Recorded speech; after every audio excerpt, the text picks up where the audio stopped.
إن للمتقين مفازا حدائق وأعنابا وكواعب أترابا وكأسا دهاقا لا يسمعون فيها لغوا ولا كذابا جزاء من ربك عطاء حسابا رب السماوات والأرض وبينهم الرحمن لا يملكون منه خطابا يوم يقوم الروح والملائكة صفا لا يتكلمون إلا من أذن الرحمن وقال صوابا ذلك اليوم الحق فمن شاء اتخذ إلى ربه مآبا إنا أنذرناكم عذابا قريبا يوم ينظر المرء ما قدمت يداه ويقول الكافر يا ليتني كنت ترابا.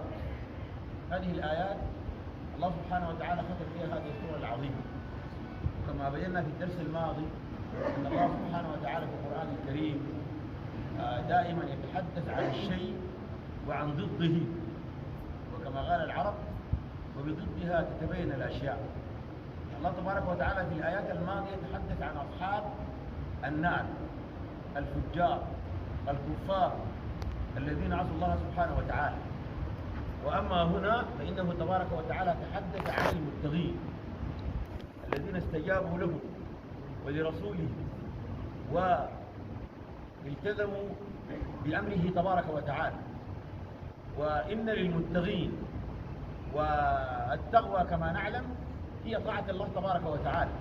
العلماء قالوا تقوى الله هي أن تعبد الله على نور من الله ترجو ثواب الله، وأن تخشى الله على نور من الله تخاف عذاب الله. وكما عرفها أيضا أحد العلماء قال حق التقوى أن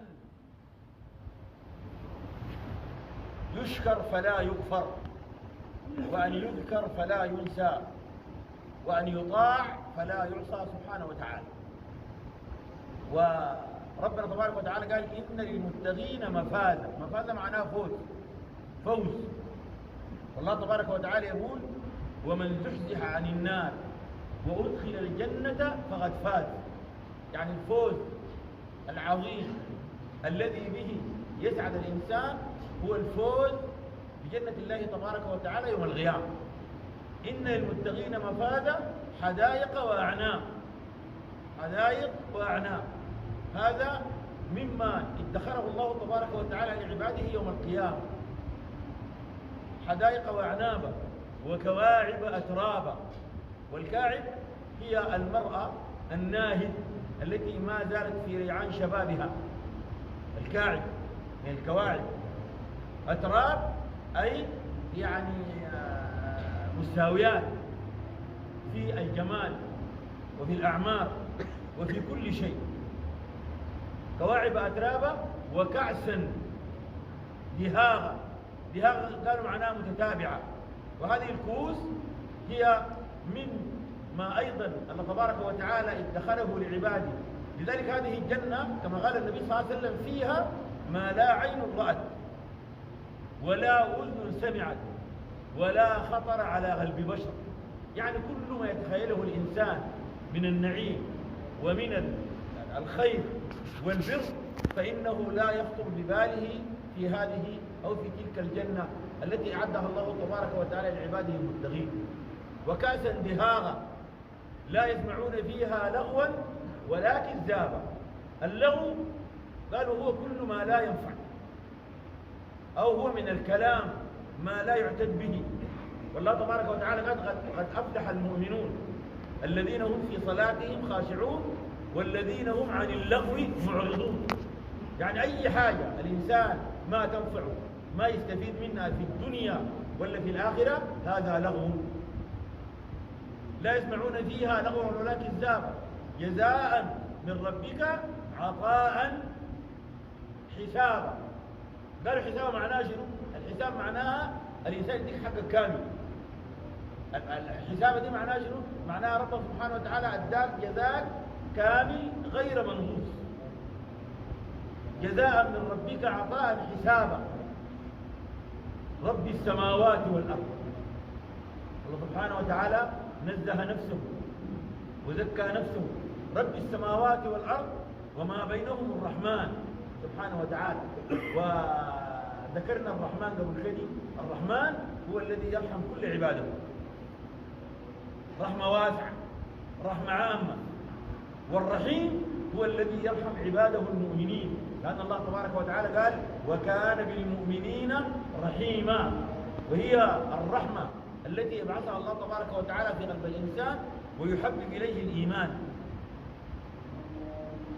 ويكره إليه الكفر والفسوق والعصيان.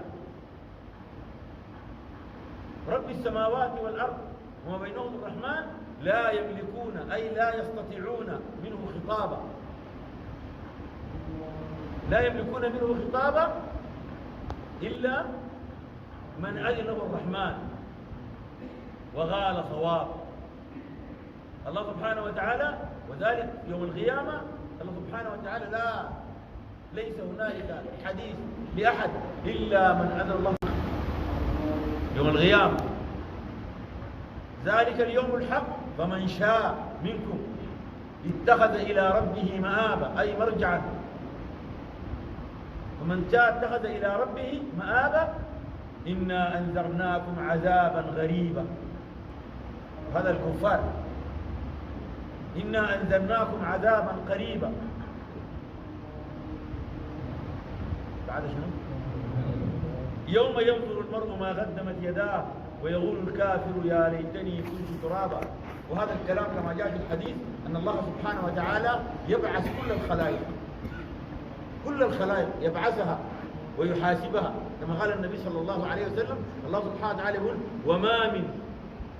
وما من دابة في الأرض ولا طائر يطير بجناحيه إلا أمثاله.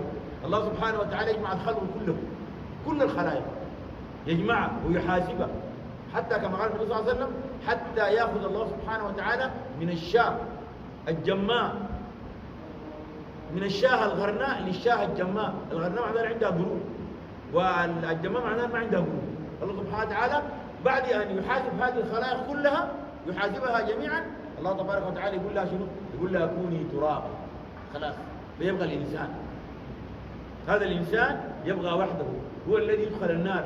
وفي هذه اللحظات يتمنى هذا الإنسان العاصي الكافر المجرم الذي عصى الله سبحانه وتعالى في هذه الدنيا، ويقول الإنسان يا ليتني كنت ترابا حتى أكون كهذه الحيوانات التي حسبها الله سبحانه وتعالى ثم جعلها تراب.